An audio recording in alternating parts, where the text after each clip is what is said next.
There is a moment, you know it the second it happens, when someone looks at you and decides, silently, that you don't matter. They don't say it out loud. They don't need to.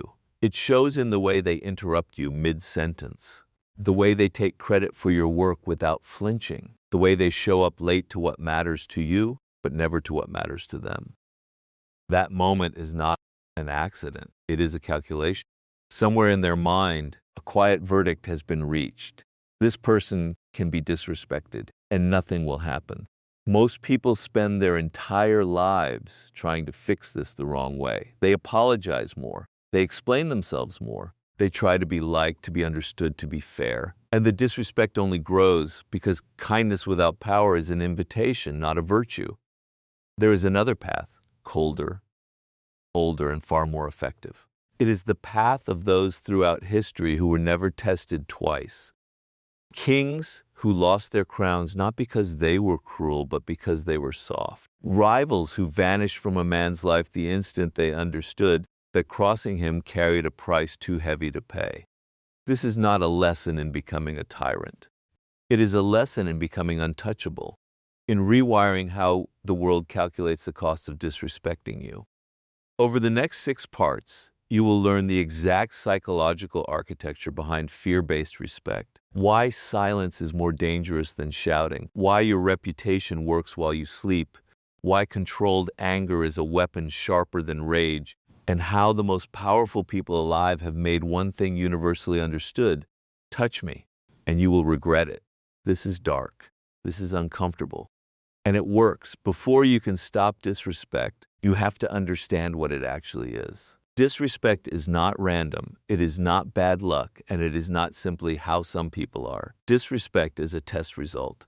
Every person who has ever crossed you, ignored you, mocked you, or taken advantage of you first ran a calculation, often unconsciously in less than a second, and the calculation returned one answer: safe. This is the first truth you must accept, even though it stings. People do not disrespect you because of who you are. They disrespect you because of the signals you are giving off. Somewhere in your tone, your body language, your history of reactions, you have told the world what is permitted. And the world, like water, will always flow toward the path of least resistance. Think about the people in your life who are never disrespected. Not because they are the loudest or the richest or the most aggressive, but because there is something in the air around them that makes people pause before crossing a line. That pause is not admiration. It is risk assessment. Somewhere in the past, that person demonstrated clearly, unmistakably, that violating their boundaries comes at a cost. And once that lesson is learned, it rarely needs to be taught twice. This is the cold mechanics of social power. Humans, like every social animal, operate on dominance hierarchies, whether they admit it or not. In every room, every relationship, every negotiation, there is an invisible calculation happening. Who can I take from, and who will make me pay for it? You have likely spent years trying to opt out of this game, telling yourself that you are above these primal calculations. But refusing to play the game does not remove you from it. It simply makes you the easiest target on the board. Here is what almost nobody tells you. The people who disrespect you are not doing so maliciously in most cases. They are doing so efficiently. Human beings are constantly scanning their environment for opportunities and threats. And if you've signaled through over-apologizing, through absorbing insults without consequence, through explaining yourself when no explanation was owed, that you are an opportunity rather than a threat, they will take that opportunity every single time. It is not cruelty. It is instinct. This is why appealing to someone's better nature so rarely works. You cannot reason someone out of disrespecting you if the disrespect was never rooted in reason to begin with. It was rooted in a felt sense of safety. Telling them that hurt my feelings does not remove the safety. If anything, it can confirm it, because now they know 2 things. First, that the behavior worked, and second, that you will absorb the emotional cost without changing the equation. So what actually shifts the equation? Consequence, not cruelty. Consequence. The people history remembers as untouchable were rarely the ones who screamed the loudest. They were the ones who, when crossed, responded in a way so decisive, so unexpected, and so costly to the offender that word spread. And once word spreads, you rarely have to repeat the lesson. This is the secret engine behind reputation. It does the intimidating for you in rooms you were never even in. There is a particular kind of person who has never had this problem, and if you study them closely, you'll notice a pattern.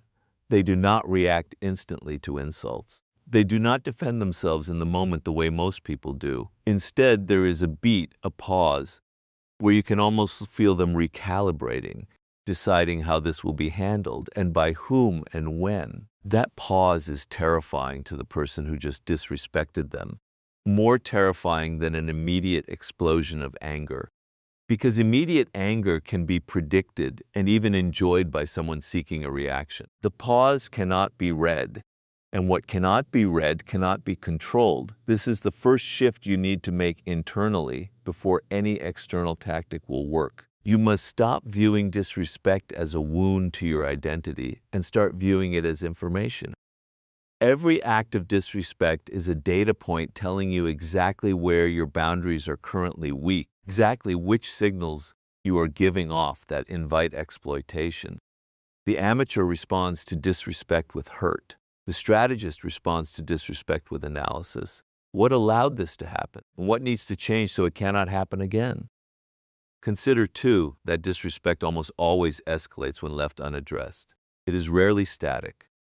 The colleague who talks over you once will talk over you twice, then take credit for your idea, then eventually stop inviting you to the meeting altogether, not because their opinion of you crashed all at once, but because each unpunished violation lowered the bar for the next one. This is why waiting for disrespect to go too far before responding is one of the most common and costly mistakes people make. By the time it goes too far, the pattern is already deeply established, and the cost of breaking it is far higher than it would have been at the first offense. The uncomfortable truth at the heart of all of this is simple. You are right now training the people around you how to treat you. Every reaction, every silence, every accepted slight is a lesson you are teaching whether you intend to or not. Good news buried inside this hard truth is that if disrespect is trained, it can also be untrained and retrained into something far more valuable. Caution, deference, and yes, fear. Not the fear of a tyrant, but the fear that comes from a simple, unshakable understanding. This person does not absorb what is done to them. This person responds. If there is one weapon in the psychology of power that is more feared than words, more unsettling than confrontation, and more difficult to counter than open aggression, it is silence. Not the silence of weakness, the silence of someone who has chosen not to reveal their hand. This is one of the oldest tools of dominance in human history, and it remains one of the least understood. Here is why silence terrifies people at a level almost below conscious thought. Human beings are prediction machines. From the moment we are born, our brains are constantly trying to model the people around us. What will they do next? How will they react? What do they want? This is how we navigate social life. When someone reacts loudly, angrily, or emotionally, they are, in a strange way, giving you information. And is power. You now know exactly how far you can push, exactly what triggers them, exactly how to manage or manipulate their response next time. But when someone reveals nothing, when their face gives away no anger, their words carry no explanation, their reaction offers no roadmap, the other person is left with a mind full of unanswered questions. What are they thinking? Are they planning something? Did I go too far? Should I apologize before this gets worse? This uncertainty is far more uncomfortable than confrontation because the human mind despises the unknown even more than it fears the bad news. Silence forces the offender to fill in the blanks themselves, and left unguided, the imagination almost always assumes the worst. This is why the people who are most rarely disrespected twice are often the quietest in the room in the moment it matters most.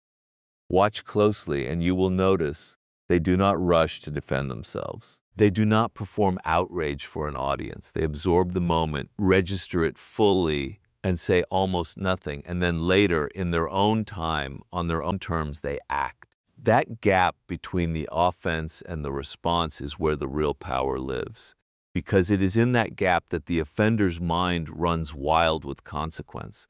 There is a deeper layer here that most people never access, because it requires discipline most people don't have.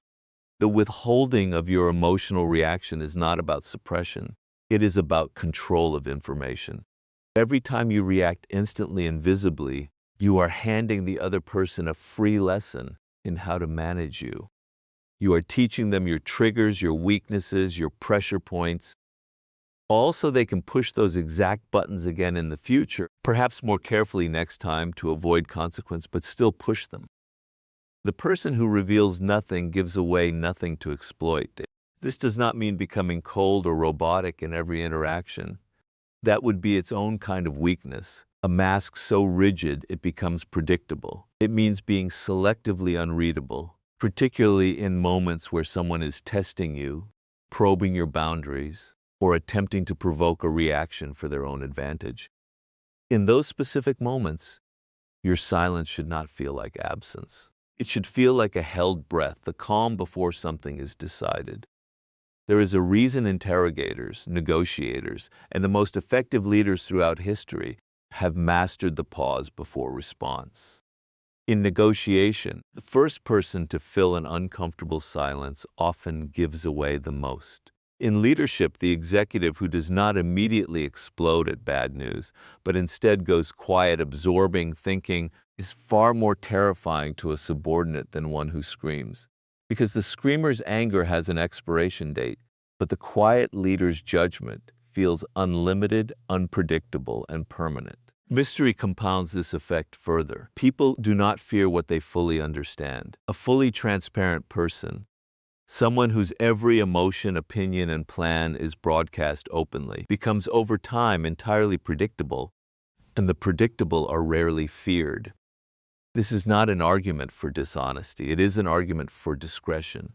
You do not owe everyone access to your full internal world. Every piece of yourself you keep private is a piece the world cannot use against you, cannot anticipate, cannot weaponize in advance. Consider how this plays out practically. When someone disrespects you and you respond immediately with anger, an explanation, or visible hurt, the interaction ends there. A brief spike of tension, quickly forgotten, filed away as they got upset, but nothing really happened. But when you respond with measured silence, perhaps a long look, an unreadable expression, a simple, "we'll talk about this later," and then follow it, days or even weeks later, with a decisive and unexpected consequence, the lesson lands infinitely harder.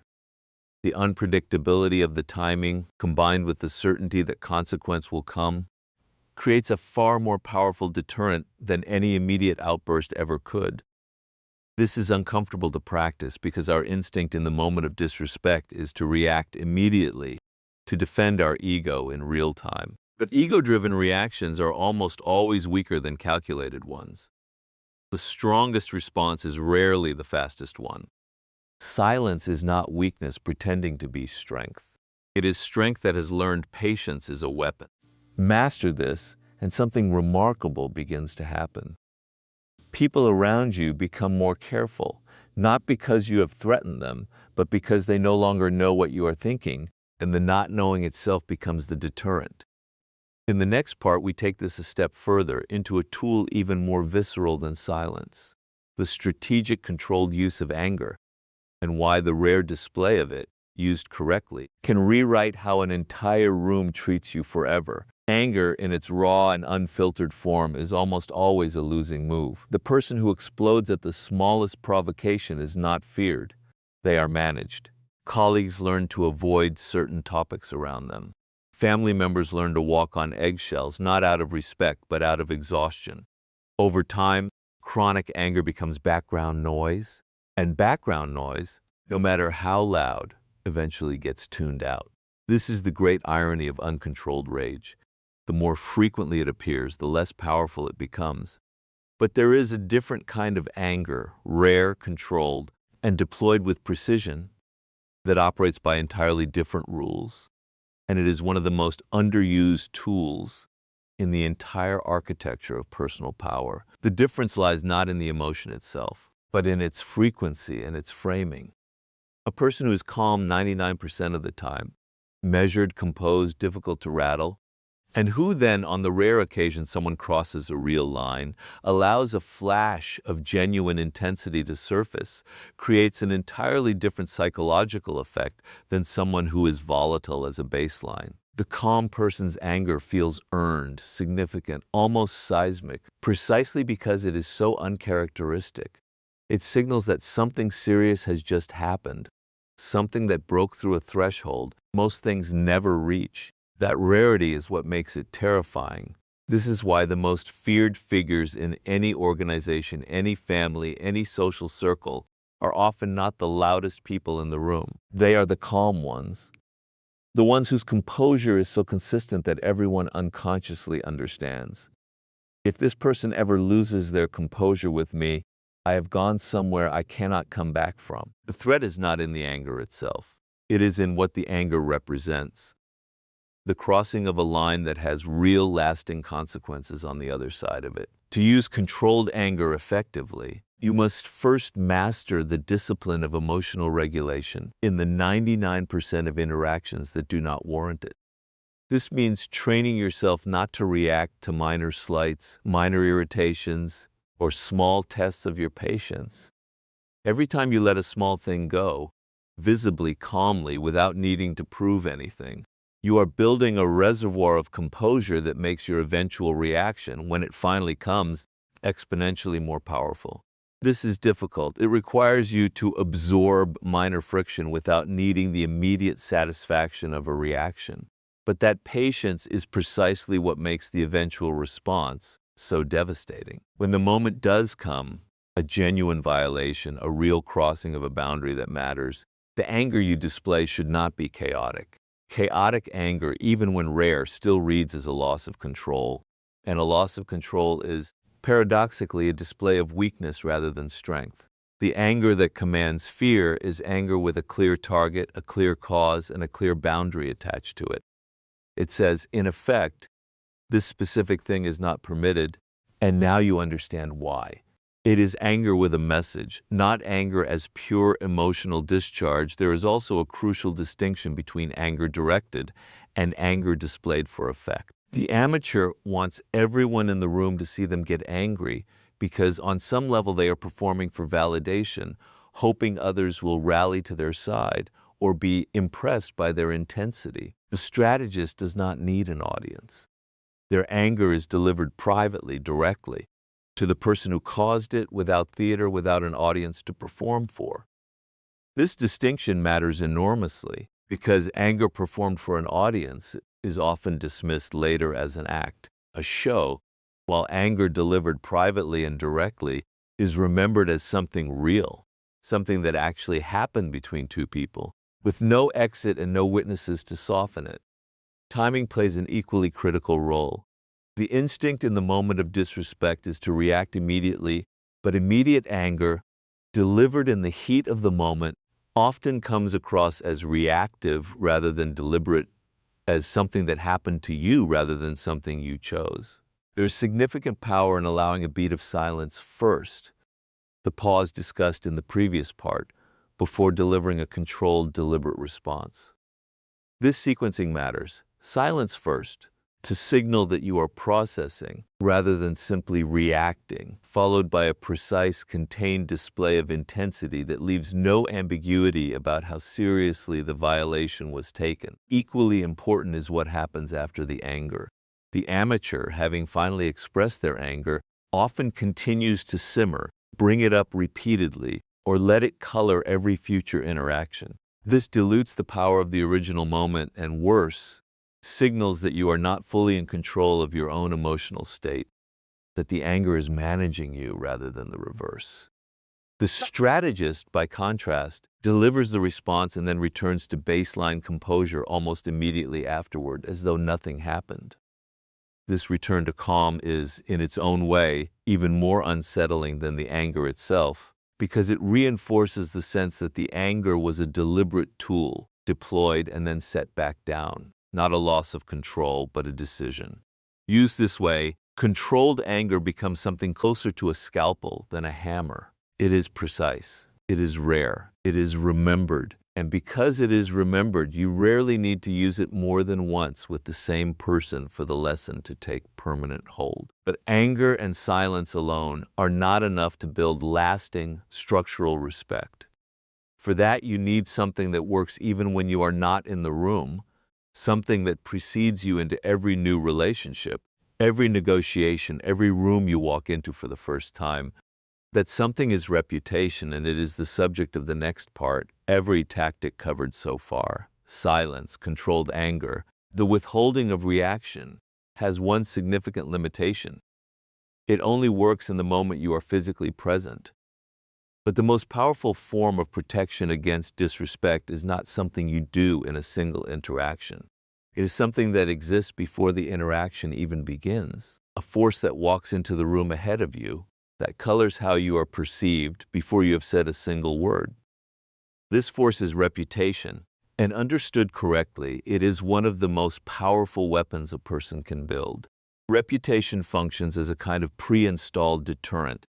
When someone has heard, secondhand, that you are not someone to be tested, that crossing you has in the past led to swift and serious consequence, they arrive at their first interaction with you already calibrated toward caution. You have not had to say or do anything to this specific person.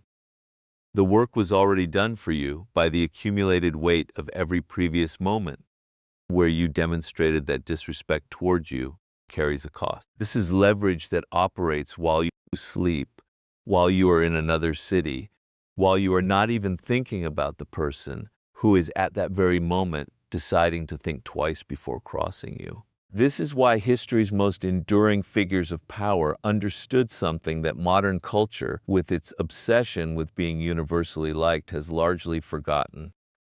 It is far more valuable to be respected than to be liked. And if you are ever forced to choose between the two, the respected position wins every single time in terms of long-term protection. Being liked is fragile. It can evaporate over a single disagreement, a single moment of tension. Being respected, particularly respected in a way that includes an undercurrent of caution, is durable. It survives disagreements, it survives distance, it survives time. Building this kind of reputation requires consistency, and consistency is where most people fail. A reputation for consequence cannot be built on a single dramatic outburst, followed by months of passive tolerance. It must be built through a pattern, a demonstrated, repeated pattern of responding decisively to genuine violations every single time, without exception.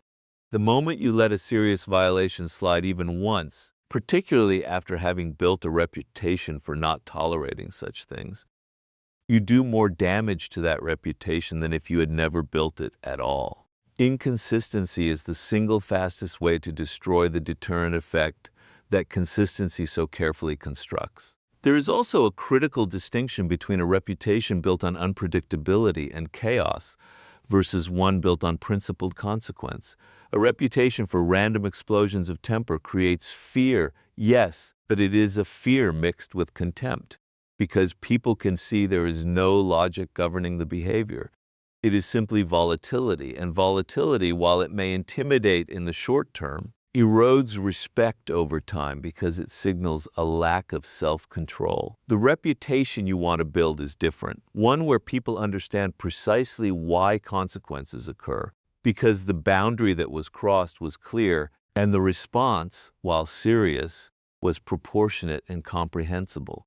This is the difference between being feared as a loose cannon and being feared as someone whose judgment cannot be questioned. Reputation also travels through channels you will never fully see or control, which is precisely what makes it so powerful. A single interaction, handled with composure and decisive consequence, becomes a story that gets told to a colleague, to a friend, to someone entering your orbit for the first time who has never met you but has already heard exactly how you handle disrespect.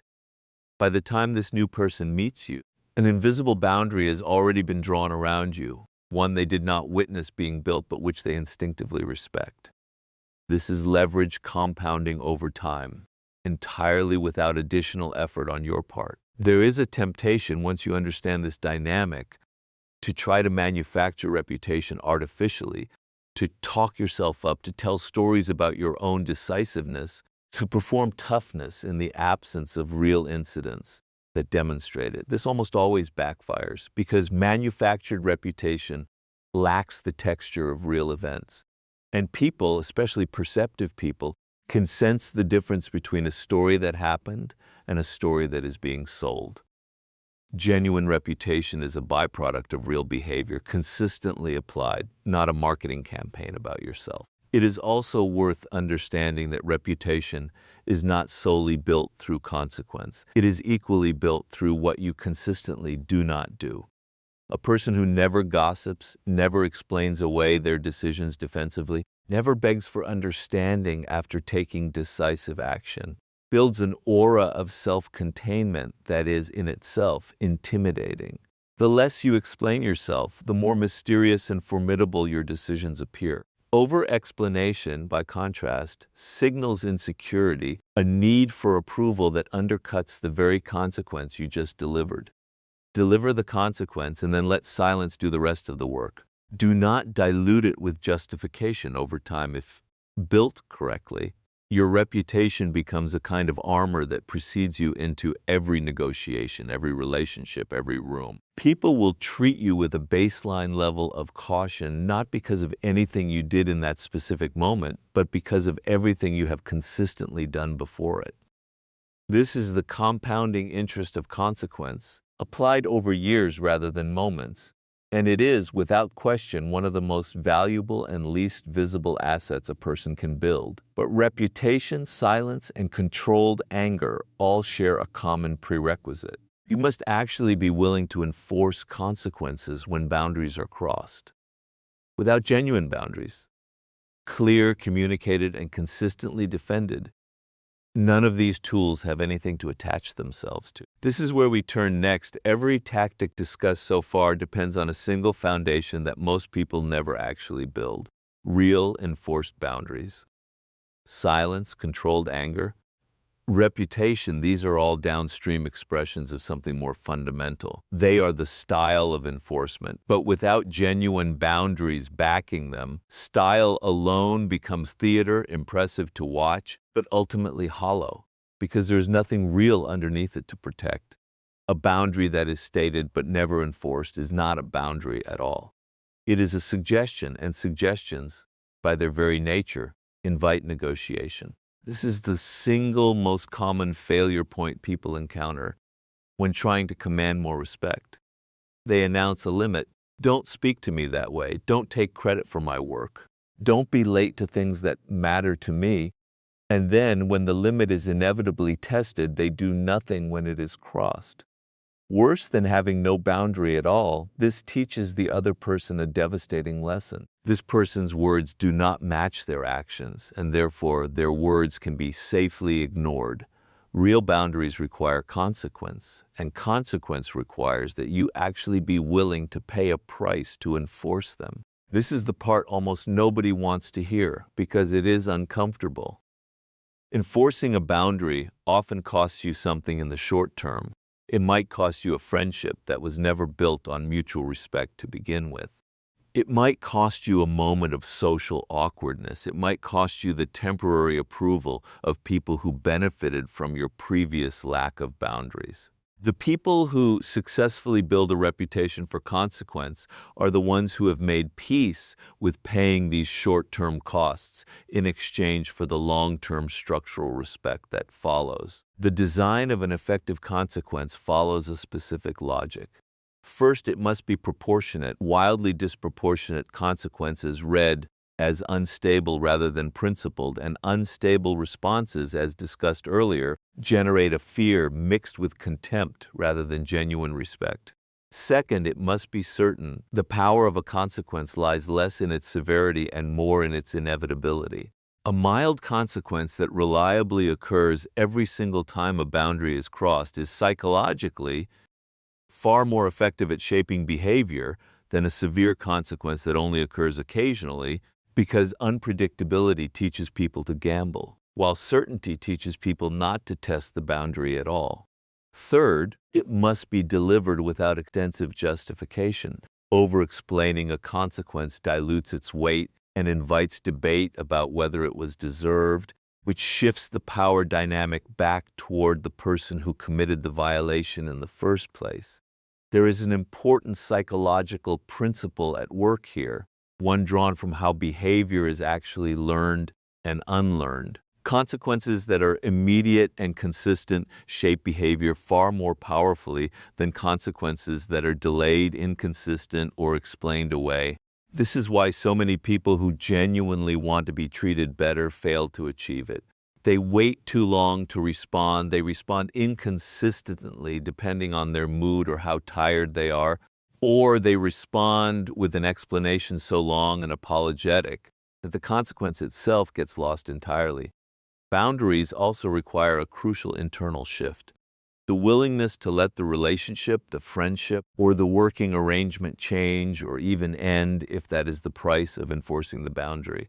This is perhaps the single hardest psychological barrier to cross because most people build their sense of security around maintaining relationships at almost any cost, including the cost of their own dignity.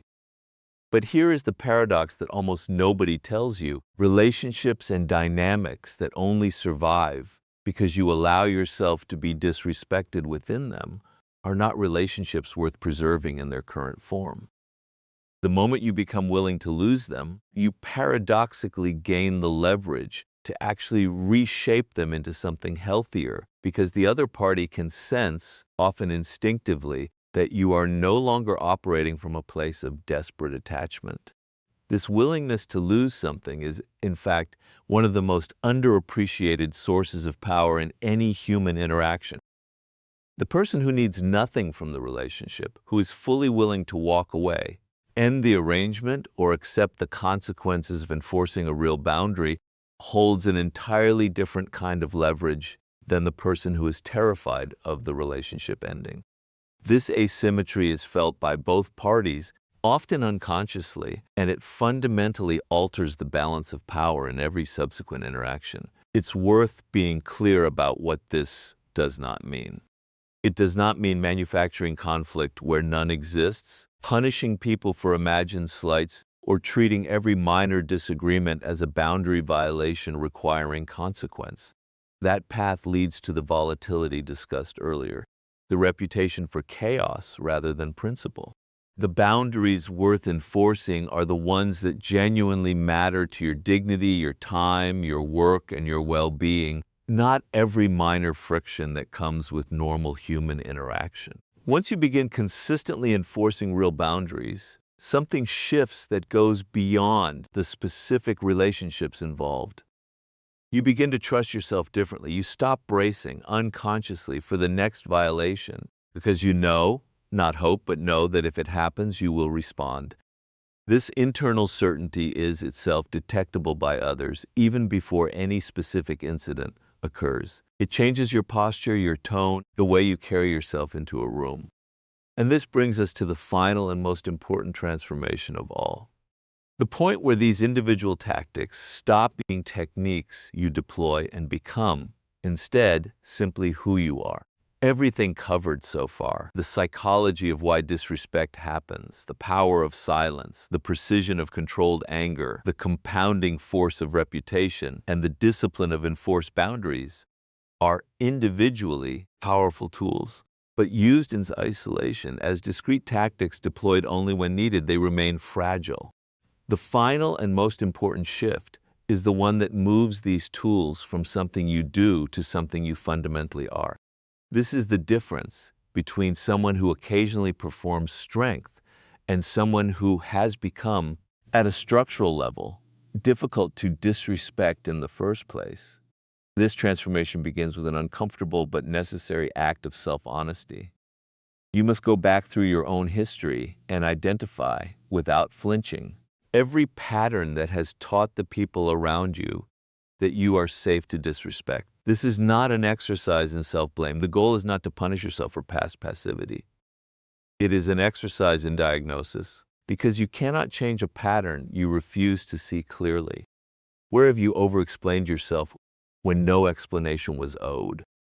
Where have you absorbed insults with a smile because confrontation felt too uncomfortable? Where have you continued relationships or working arrangements long after they demonstrated repeatedly that your boundaries did not matter to the other party? Each of these is not a character flaw. It is a trained pattern. And trained patterns can be retrained. The retraining process is uncomfortable precisely because it requires you to tolerate short-term discomfort in exchange for long-term structural change. The first few times you hold silence instead of over-explaining, it will feel unnatural, almost wrong, as though you are being rude simply by not filling the space. The first few times you enforce a real consequence instead of letting something slide, you may feel a flash of guilt, a fear that you are being too much, too harsh, too different from the accommodating person people have come to expect. This discomfort is not a sign that you are doing something wrong. It is the exact sensation of an old pattern being broken. And old patterns, like any habit, resist their own dismantling. What eventually emerges on the other side of this discomfort is a kind of quiet internal solidity that is very different from aggression, very different from coldness, and very different from the performance of toughness. It is simply the settled knowledge held internally rather than announced externally that you will not be tested twice without consequence. This knowledge changes your presence in ways that are difficult to fully articulate, but instantly recognizable to others. You stop needing to prove anything because proof is no longer necessary. The pattern of your behavior has already established what needs to be understood. This is the deepest and most important distinction to hold on to as you apply everything covered in this script. The goal was never to become cruel, volatile, or feared in the way a tyrant is feared, through unpredictability and terror. The goal was to become respected in the way that only comes from demonstrated, consistent, principled consequence. The specific kind of fear that exists, not because people think you are dangerous in a chaotic sense, but because they understand with total clarity exactly what happens when a real line is crossed, and they have simply decided the cost is not worth paying. There is a final layer to this transformation that deserves particular attention. As you become someone who is rarely disrespected, you will notice something unexpected. The quality of the people around you begins to change. The individuals who were drawn to you specifically because you could be pushed, exploited, or taken for granted will, over time, drift away, sometimes with visible resentment, because the dynamic that benefited them no longer exists. This can feel initially like loss, but it is in fact a filtering process, clearing space for relationships built on something far more durable, mutual respect rather than one-sided accommodation. The people who remain or who are newly drawn to you are fundamentally different in character because they are responding not to your compliance, but to your composure. It is worth being honest about the price of this path, because pretending it is costless would be dishonest. Becoming someone who is difficult to disrespect will, at times, make you less immediately comfortable to be around for people who benefited from your previous passivity. You will occasionally be labeled by those specific people as having changed, as being harder than you used to be. This label is not an indictment. It is, in fact, confirmation that the transformation is working, because what they are actually mourning is not a change in your character, but the loss of an arrangement that only ever served them. What you gain in exchange for this discomfort is something that very few people ever secure in their lifetime. A fundamental sense of safety in your own presence wherever you go. Not safety in the sense of never facing conflict. Conflict is an unavoidable part of human life, but safety in the sense of knowing with total certainty that you will not simply absorb whatever is done to you. That certainty radiates outward, shaping every room you enter, every negotiation you sit down for, every relationship you build from this point forward. This is the real final architecture of power, as it relates to respect and fear. Not domination for its own sake, not cruelty, not control over others for the pleasure of control, but the quiet, structural certainty that you are no longer a safe target. Build this